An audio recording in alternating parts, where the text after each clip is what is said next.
The great hall of the Galactic Council buzzed with nervous energy.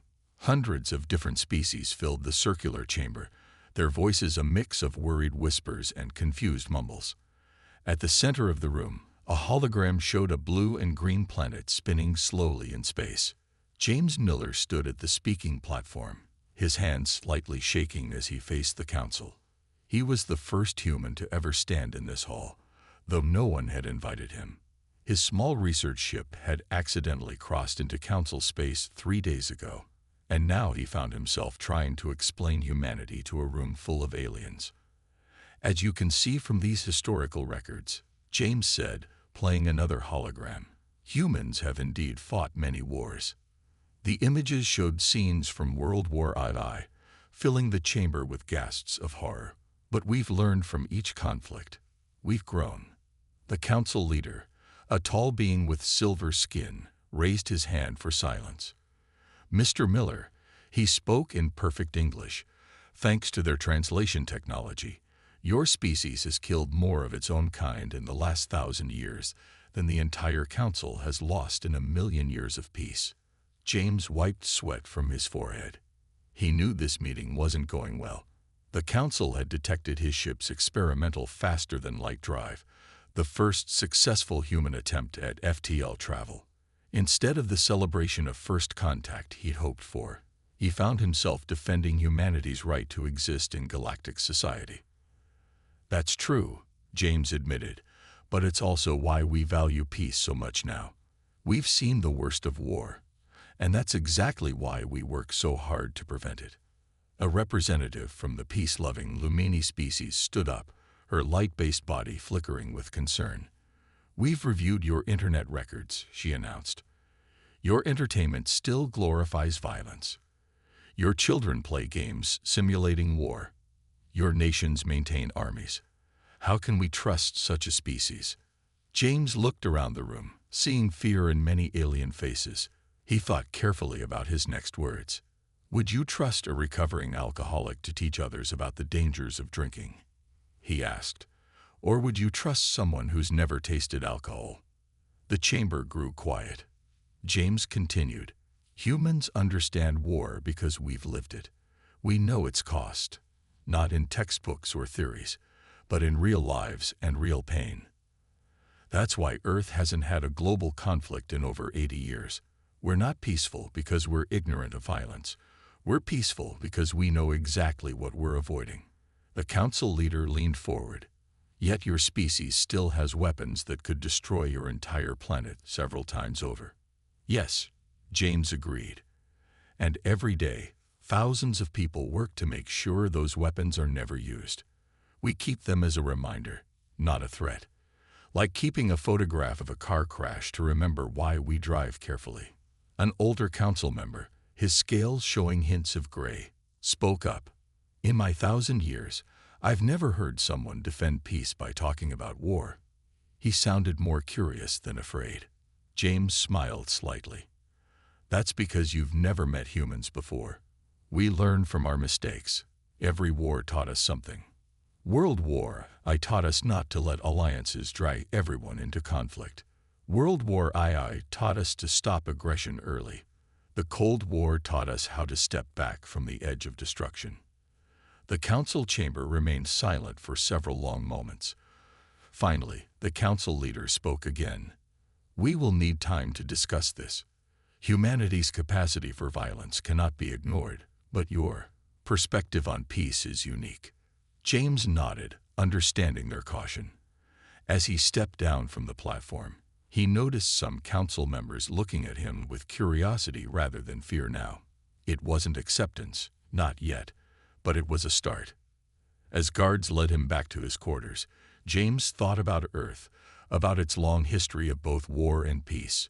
He hoped the council would understand that humanity's greatest strength wasn't their ability to wage war, but their determination to maintain peace despite knowing war's true face. The fate of Earth's relationship with the galactic community now hung in the balance, waiting for the council's decision. Thomas Gray had never seen anything quite like New York City. The council representative stood at the top of the Empire State Building, watching the endless flow of vehicles and people below. Unlike his own world, where everyone moved in perfect, organized lines, this city seemed beautifully chaotic. "Surprising, isn't it?" asked his guide, Anna Thompson from the Earth Diplomatic Office. "Most visitors expect to see soldiers on every corner, given our history." Thomas turned away from the window. His silver skin reflected the afternoon sunlight. "I must admit, this isn't what I expected. The Council sent me to assess the threat level of humanity, but—" He gestured at the peaceful scene below. Anna smiled. "Let me show you something else." They took a shuttle to the United Nations building. Inside, representatives from Earth's nations were having a heated debate about fishing rights in international waters. Thomas watched in alarm as two diplomats shouted at each other, their faces red with anger. "Shouldn't we stop them?" he asked nervously. Anna shook her head. "Watch." The arguing diplomats eventually sat down. They discussed their problems, proposed solutions, and finally reached a compromise. After the meeting, Thomas saw them laughing together over coffee. "I don't understand," Thomas said. "They were almost fighting." "That's how humans prevent real fights," Anna explained. "We let people express their anger safely, in words rather than actions. It's like a pressure valve. Better to shout in a meeting room than shoot on a battlefield." Later that day, they visited a military base. Thomas tensed when he saw the weapons, but something caught his attention. In the middle of training exercises, a soldier stopped to help a lost child find their parents. Another group of soldiers was packing aid supplies for a country hit by natural disaster. "Your warriors help people?" Thomas asked, confused. The base commander, John Baker, nodded. "That's our main job these days. Defense and aid. Last year, we spent more time helping with flood evacuations than combat training." Thomas made notes on his tablet. Everything he saw challenged the Council's assumptions about humans. Yes, they had weapons. Yes, they argued and fought. But they also worked harder for peace than any species he'd ever seen. That evening, Anna took him to a war memorial. Thousands of names covered the walls, lit softly in the growing darkness. People left flowers and small flags, some crying quietly. "This is why we work so hard to keep peace," Anna said softly. "Every name here is a lesson. Every war memorial is a promise to do better." Thomas touched the cold stone wall. "The Council thinks humans love war because you're good at it. But that's not true, is it?" "We're good at war because we've had too much practice," Anna replied. "But that same experience taught us to love peace even more. We know exactly what we're trying to prevent." Before leaving Earth, Thomas visited one last place, a high school history class. The teacher was explaining World War II to the students. Instead of glorifying the violence, she focused on the cost, the causes, and most importantly, how to prevent such things from happening again. A student raised her hand. "Why do we have to learn about old wars?" The teacher smiled sadly. "Because those who forget history are doomed to repeat it. We study war not because we want to fight, but because we want to remember why we chose peace instead." On his flight back to the Council, Thomas worked on his report. How could he explain what he'd seen? Humans weren't the mindless warriors everyone feared. They were complex, passionate beings who had learned to channel their aggressive energy into protecting peace rather than destroying it. He began writing. "After careful assessment, I must report that humanity's greatest weapon isn't their military might. It's their determination to never repeat their mistakes. They don't need to be feared. They need to be understood." Captain Maria Wood stared at the distress signal flashing on her ship's main screen. The Earth vessel Star Wanderer wasn't supposed to be in this sector of space. The Galactic Council had made that very clear. But the emergency beacon from the Council colony kept blinking, and Maria couldn't ignore it. "Status report," she ordered, her voice steady despite the tension. Her first officer, Paul Reed, looked up from his console. "The colony's under attack. Space pirates. Big fleet. At least 12 ships. The Council's peacekeeping vessels are..." He paused, checking the readings again. "They're just watching, Captain." Maria leaned forward in her chair. The Council ships were designed for peace missions, not combat. They had no weapons, only shields. Their crews had never faced real danger. They didn't know what to do. "How many colonists?" she asked. 5,000, Paul answered. "Mostly families." Maria closed her eyes for a moment. Council rules said humans shouldn't interfere. They were too violent, too dangerous. But 5,000 innocent lives were at stake. "Plot an intercept course," she ordered, "and get me the colony's governor on the comm." The governor's frightened face appeared on screen. Behind him, people ran in panic as explosions shook the building. "This is Captain Wood of the Earth ship Star Wanderer. We're here to help." The governor looked shocked. "But the Council forbids human ships in this sector." Another explosion rocked his office. Maria spoke quickly. "Right now, you have two choices.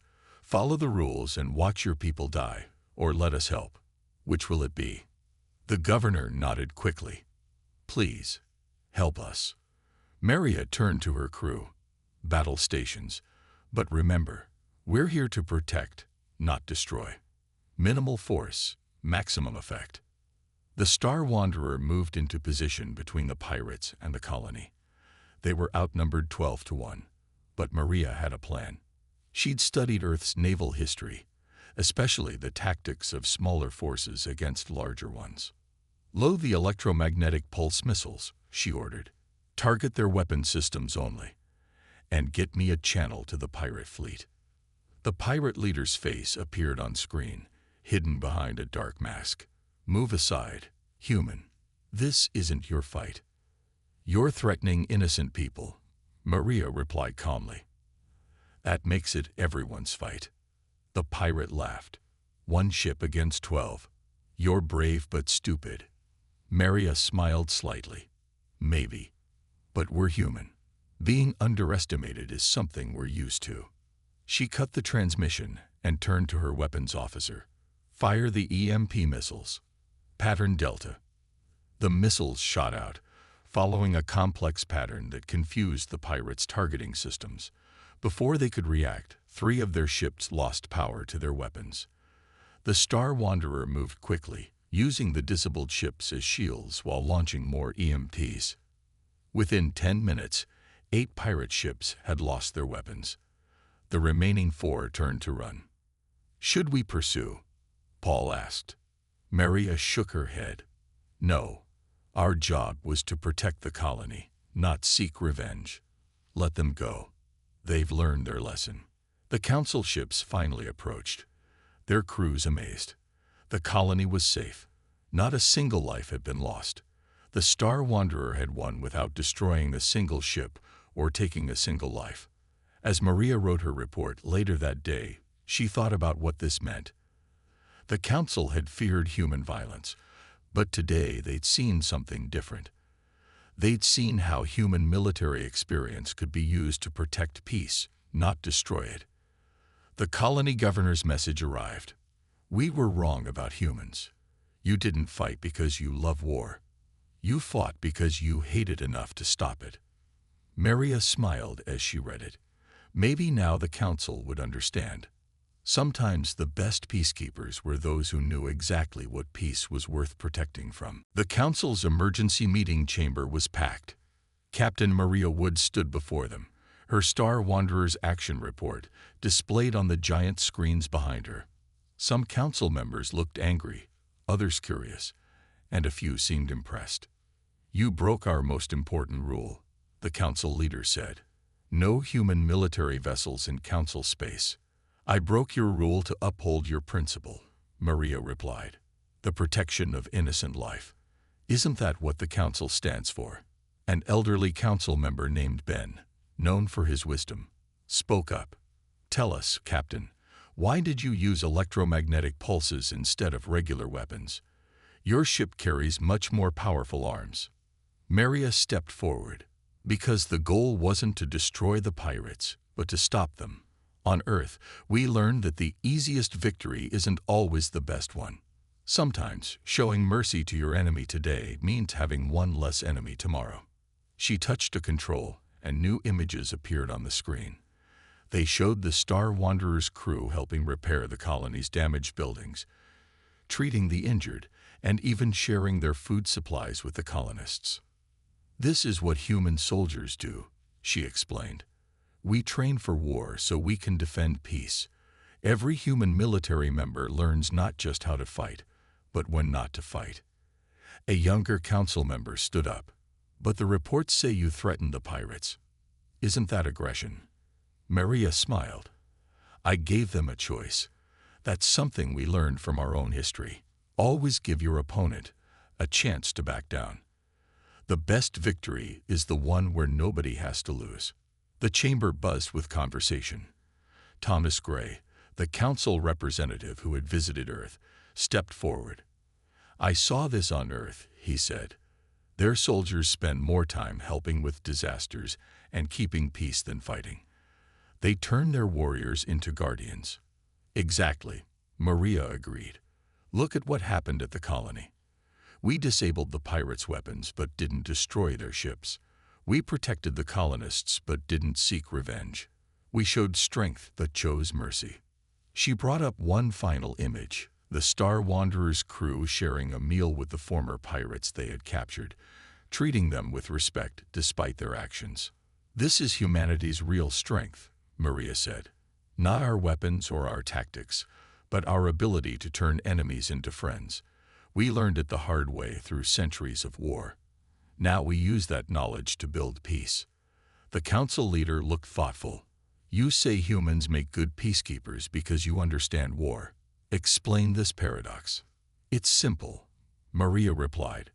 "Someone who has never been in a fight might run from danger, or worse, rush into it without understanding the consequences.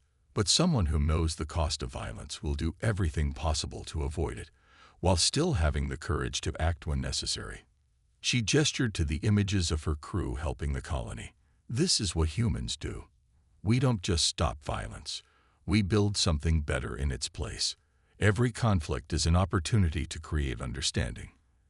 Every battle avoided is a chance to make a friend instead of an enemy."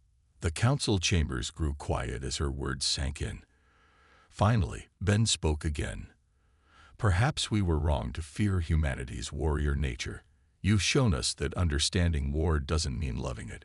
Sometimes, the best guardians of peace are those who know exactly what they're preventing." Maria nodded. "That's all we ask. Let us help protect the peace you've built. Not because we love war, but because we've learned enough from it to know why peace is worth protecting." As the council began their deliberations, Maria thought about her crew, about Earth's history, and about the future they could build together. Sometimes the best way to prevent war was to have protectors who understood it well enough to stop it before it began. The warning came at midnight, Earth time. Robert Stone, Earth's ambassador to the council, was woken by urgent beeping from his communication device. The message was short but terrifying. "The Peace Force is coming. Run." The sender was Ben, the elderly council member who had supported humanity. Within hours, Robert understood what the warning meant. A radical group within the council, calling themselves the Peace Force, had decided to take direct action. Their goal: forcibly pacify all species they considered too violent. "They're using peace as an excuse for control," Robert told the emergency meeting of Earth's leaders.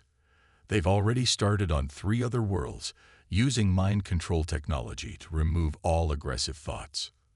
The room erupted in shocked discussions. On the main screen, they watched live feeds of the Peace Force ships approaching different planets. The ships looked beautiful, painted pure white with symbols of peace. But their actions were anything but peaceful. "They're coming for Earth next," Robert continued. "They say we're too dangerous to be left with free will." General Linda Peters, who had served in many peacekeeping missions, stood up. "So they're starting a war to end all wars. Someone should have told them that never works." Robert nodded. "They don't see it as war. They call it peaceful intervention. No weapons, just forced mental modification." Taking away someone's free will is worse than taking their life, President Williams said quietly. We have to stop them, not just for Earth, but for every species that values freedom. The next few hours were a blur of activity. Earth sent warnings to other worlds, especially those already under attack. Robert used his diplomatic connections to contact resistance groups on the affected planets. To everyone's surprise, many Council species asked Earth for help. They trust us now, Robert explained to the leadership. They've seen how we use our military knowledge to protect others. They know we understand the difference between fighting for power and fighting for freedom. Earth's fleet moved into position, not to fight, but to protect. They formed defensive lines around planets that asked for help. The Star Wanderer, now famous for its defense of the colony, led one of these protective groups. When the Peace Force arrived, they found something unexpected. Not just humans, but a coalition of species standing together. Many were traditionally peaceful races who had learned from humans that sometimes you had to stand up to protect peace. Robert stood on the command bridge of Earth's flagship as the Peace Force leader demanded their surrender. His response was calm but firm. We learned long ago that real peace can't be forced. It has to be chosen. We choose to stand against you, not because we want war, but because true peace requires freedom. The Peace Force leader scoffed. You humans always talk about war. That's why you must be controlled. No, Robert replied. We talk about war because we remember its cost. We fight now not because we want to, but because you leave us no choice. The difference is, we'll stop the moment you choose peace. The battle that followed wasn't like the wars of Earth's past. The human fleet used every non-lethal tactic they had learned, disabling ships without destroying them, protecting allies while offering enemies chances to surrender. Other species joined in, each contributing their own skills to the defense of freedom. As he watched the Peace Force's ships retreat one by one, Robert thought about the irony of the situation.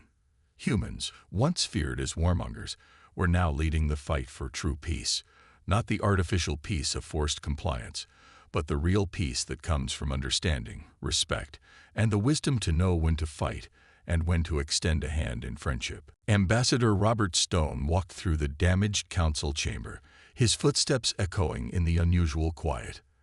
The Great Hall, usually filled with hundreds of representatives, now held only 50. The Emergency Council gathered to deal with the aftermath of the Peace Force crisis. The humans showed remarkable restraint, Ben was saying as Robert entered. They had the power to destroy the Peace Force completely, yet they chose to disable and arrest them instead. Robert stepped up to the speaking platform. Behind him, screens showed the ongoing rescue efforts. Human ships worked alongside Council vessels, helping repair the damage from the conflict. More importantly, they were helping heal the minds of those the Peace Force had tried to pacify. Members of the Council, Robert began, we stand at a crossroads. The Peace Force believed they could create peace by removing the ability to resist. They forgot that peace isn't the absence of conflict, it's the presence of justice and understanding. He pressed a button, and new images appeared. They showed scenes from Earth's history, ancient enemies signing peace treaties, former soldiers becoming peacekeepers, nations working together despite their differences. Humanity's greatest weapon was never our ships or our strategies, Robert continued. It was our ability to learn from our mistakes. Every war taught us something. Every conflict showed us a better way. The council leader, who had once feared human violence, spoke up. Yet you still maintain armies. You still train for war. Robert nodded. We keep our strength not to wage war, but to prevent it. Think about what happened with the Peace Force. We didn't defeat them through superior firepower. We won by showing them a better way. He brought up another image. Peace Force soldiers sharing meals with their former prisoners, learning from each other, beginning to understand each other. This is humanity's real victory, Robert said. Not the battles we won, but the peace we built afterward. We've already started helping the former Peace Force members reintegrate into society. Many are now working with us, learning how to be true peacekeepers. A young council member stood up. But how can we trust that this won't happen again? That someone else won't try to force their version of peace on others? Robert smiled. That's why we're here today. Earth proposes a new framework for galactic peace. Not forced harmony, but active understanding. We want to create a peacekeeping force that includes members from all species, warriors and diplomats working together. He outlined the plan. Training centers where species could learn from each other. Diplomatic teams paired with defense forces. A system where strength protected peace instead of threatening it. The Peace Force failed because they tried to eliminate conflict, Robert explained. We propose to understand it instead. To channel it into growth and learning. To use our differences to make us stronger. Ben nodded slowly. You want to teach other species what humanity learned the hard way. Exactly, Robert agreed. We've made every mistake possible in our search for peace. Now we can help others avoid those same mistakes. We can show them that true strength isn't in controlling others, but in helping them grow. The council chambers filled with thoughtful murmurs. One by one, representatives stood to support the proposal.